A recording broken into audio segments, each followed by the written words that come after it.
دوسرا یہ کہ آپ کی امت کے بارے میں اللہ آپ کو راضی کر دے گا. کہا میں اس لیے لمبا سجدہ شکر کیا کہ یا اللہ تو نے مجھ پر کرم کیا, میری امت پر کرم کیا جی. اور اس کو غار گریا بھی کہتے ہیں, وہ رسول روئے تھے وہاں, آپ کو کافی دیر جو ہے وہ سجدے میں رہے, روتے رہے.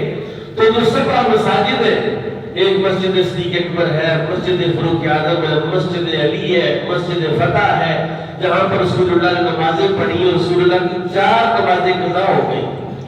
انہوں نے بدماشی ایسی کی کہ یہ لغار کی, انہوں نے شور کیا پکڑ لو, جیسے رجس پڑھتے ہیں, اشعار پڑھتے تھے, آج چھوڑیں گے نہیں, آج اس طرح کر دیں گے. نبی کریم صلی اللہ علیہ وسلم ظہر بھی چھوڑ, ظہر نہیں پڑھی, وقت گزر گیا. پھر عصر کی نماز کا وقت ہو گیا, ان کی یہ لغار شور ایسا تھا, حضور پریشان تھے. تو عصر بھی گئی, مغرب بھی گئی, عشاء کا وقت گزر رہا تھا کہ رسول اللہ صلی اللہ علیہ وسلم کو یہ بشارت دی گئی. اور کچھ دیر کے بعد حضور نے 4 نمازیں اکٹھی پڑھی. وہ جو سبع مساجد ہے, اگر آپ آج کل نکلے باب السلام سے اور باب صدیق اکبر سے, جو رسول اللہ کے روضے کی اپوزٹ سائڈ پہ ہے, وہاں 2 مسجد, مسجد صدیق اکبر ہے اور مسجد غمامہ ہے. دونوں مسجد پر, مسجد صدیق اکبر چھوٹی ہے, مسجد غمامہ بڑی ہے. اور یہ وہ مسجد غمامہ ہے کہ جہاں حضور تشریف فرما تھے کہ ایک شخص کھڑا ہوا, اس نے کہا حضور ہلاک ہو گئے, بارش نہیں ہو رہی, جانور مر رہے, سبزہ ختم ہو گیا, دعا فرمائے اللہ بارش عطا فرمائے. رسول اللہ دوران خود پر ہاتھ اٹھائے, جی ہاتھ اٹھانے تھے کہ سارا آسمان جو ہے وہ بادلوں سے بھر گیا.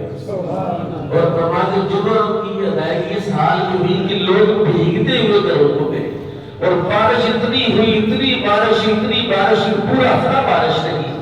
پھر اگلا جمعہ آ گیا اور وہی شخصیت اور کھڑا, اس نے کہا حضور وادیاں بھر گئی ہیں, ہم تو ڈوب گئے ہیں, آپ دعا فرمائیں اللہ بس کر دے. تو حضور نے فرمایا احوالنا لا علینا, کہ یا اللہ ہم پر نہیں بلکہ ارد گرد بارش لے جا. کہتے ہیں اس طرح بادل چھٹ کے جیسے انڈا ہوتا ہے پورے آسمان میں, وہ درمیان سے جو ہے وہ اللہ تعالیٰ نے وہ پیس نکال دیا. تو اس کو مسجد غمامہ کہتے ہیں, بادلوں والی مسجد. وہاں سے آپ تھوڑا نکلے شارع اسلام کی طرف, تو وہاں پرلی طرف آپ کو مسجد فتح ملے گی, مسجد علی ملے گی, مسجد صدیق اکبر ملے گی. اب انہوں نے 3 مساجد کو ملا کے ایک بڑی مسجد بنا دی ہے. لیکن جذب القلوب والے نے آج سے تقریباً 400-500 سال پہلے شاید اگلا کونے سے دیوگر جب میں گیا تھا تو وہ سب مساجد اپنی جگہ پر قائم تھی, اور اس کو وہاں میں نے نماز پڑھی. اور جس جگہ پر وہ جو رسول اللہ کی غار مبارک ہے, کہتے ہیں وہ جذب القلوب والے لکھتے ہیں کہ وہ جگہ جو ہے اب تو ختم ہو گئی, لیکن مجھے بتایا گیا کہ وہ جو مسجد ہے اس کا جو ممبر ہے, اس کا جو محراب ہے, اس کے پاس وہ جگہ ہے. اور عاشقوں کا معمول ہے کہ جہاں حضور اتنی دیر سجدے میں رہے, وہ وہاں جا کے نمازیں پڑھتے ہیں اور دعائیں کرتے ہیں. اور وہیں پر انہی مساجد کے تھوڑا آگے چل کے مسجد قبلتین ہے, جہاں قبلہ تبدیل ہوا تھا. قبلے کے بارے میں بھی شاہ مطلب کو دو قول نقل کیے. ایک اس مسجد قبلتین کا ہے جس میں 2 ممبر بنے ہوئے, 2 محراب بنے ہوئے, پچھلی طرف بھی محراب بنا ہوا ہے اور ادھر بھی محراب بنا ہوا ہے. نبی کریم صلی اللہ علیہ وسلم جو ہے وہ مسجد اقصی کی طرف منہ کر کے نماز پڑھا رہے تھے. ظہر کی نماز کی 2 رکعتیں آپ نے پڑھا دی, اور آپ نے آسمان کی طرف ایسے منہ کیا اور پھر پیچھے کیا, پھر آسمان کی طرف منہ کیا. قد نرا تقلب وجهك في السماء, قرآن کی آیت 2 پارہ میں اللہ نے فرمایا محبوب آپ کا چہرہ جو ہے بار بار آسمان کی طرف اٹھنا ہم دیکھ رہے ہیں. فلا نولینک قبلۃ ترضیٰ, ہم بدل لیں گے قبلے کو جدھر تیری رضا ہوگی. اب 2 رکعتیں حضور نے پڑھا دی تھی. اب 2 رکعتوں کے بعد حضور وہاں سے چلے. اب سب لوگوں کا منہ ادھر تھا, نماز میں کھڑے تھے, دیکھا کہ امام صاحب چل پڑے. اب وہ صحابہ تھے, ہمارے جیسا بھی ہوتا تو انہوں قاری صاحب میں شدائی ہو گئے, کیے ہو گئے, نماز خراب کر دی. وہ کیا ہوا, رسول پاک صلی اللہ علیہ وسلم جب چلے تو صحابہ اس کی ایک کیفیت تھی. اس طرح حضور چلے تو انہوں نے یہاں حضور کے ادھر کو منہ کر لیا. اب ادھر حضور پہنچے, ادھر کو منہ کر لیا, ادھر پہنچے, ادھر.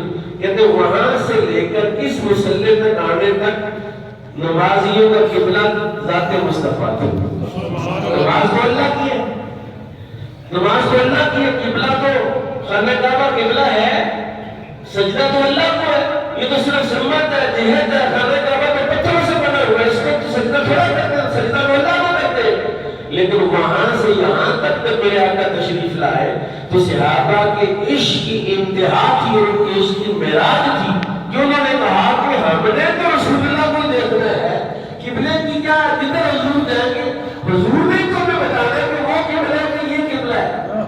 جیسے کسی شخص نے کہا کہ جناب ہم صرف قرآن کو مانتے ہیں، حدیث کو نہیں مانتے، ہمارا حدیث سے کوئی تعلق نہیں، حدیث میں بات میں لکھی ہے، ہم تو صرف قرآن کو مانیں گے۔ تو اسے پوچھا جائے یہ بتاؤ کہ قرآن کس نے بتایا کہ یہ قرآن ہے؟ اللہ جی کوئی خط آیا ہے کہ یہ قرآن ہے اور یہ حدیث ہے؟ کس نے بتایا؟ کوئی رات کو پیغام آیا تھا؟ نہیں، اسی زبان سے قرآن نکلے، اسی زبان سے حدیث نکلی۔ سبحان اللہ۔ ہمارے لیے تو ذات مصطفیٰ ہے، اور آج 14 صدیوں کے بعد یہ بڑے بڑے اسکالر ہیں اس نتیجے پر پہنچے کہ نبی اقدس امام الانبیاء کی سیرت ہی دین مصطفیٰ ہے، پورا کا پورا دین حضور کی سیرت ہے اور آپ کی ذات اقدس ہے۔ میں مدینہ کی بات کر رہا تھا کہ نبی کریم صلی اللہ علیہ وسلم کی جو یادگار ہے وہاں پر، اور امت کا یہ معمول رہا کہ جہاں جہاں حضور جلوہ افروز ہوئے، جہاں جہاں حضور گئے وہاں پر جا کر لوگ نمازیں پڑھتے ہیں، سبحان اللہ، لوگ درود پاک پڑھتے ہیں، سبحان اللہ۔ پہلے وہاں روکتے تھے، پھر 8ویں دفعہ آج کی میری، لیکن پہلی دفعہ 2002 میں گیا، 6 7 8 10 11 تک میں جاتا رہا تو اتنی شدت تھی نا، وہ ہاتھ پکڑ کے ادھر کر دیتے، ہاتھ نیچے کر دیتے اور پتہ نہیں کیا کیا کچھ کہتے تھے، مشرک کہتے تھے۔ لیکن الحمدللہ پچھلے سال بھی ہمیں کوئی بندہ نہیں ملا جس نے ہمیں کہا کہ تم ادھر قبول نہ کرو، ادھر قبول، دعا القبلہ، دعا القبلہ۔ بھئی دعا یا جو بھی معمولات ہیں یہاں اتنے پیسے خرچ کر کے جاتے ہیں، وہ شرک کرنے جائیں گے؟ وہاں تو صرف ہم جاتے ہیں رسول اللہ کی محبت کی وجہ سے، اور مدینہ مکے سے محبت ہے رسول اللہ کی وجہ سے، مدینہ سے محبت ہے تو رسول اللہ کی وجہ سے۔ اور جو مدینہ کی یادگار ہے، کہتے ہیں حقوق مدینہ کے 10 حقوق ہمیں بتائے گئے، میں نے اس کو پڑھا، بزرگوں نے لکھا، جذب القلوب نے لکھا، اعلیٰ حضرت مفتاح مریضیوں نے لکھا کہ مدینہ کے 10 حقوق ہیں جی۔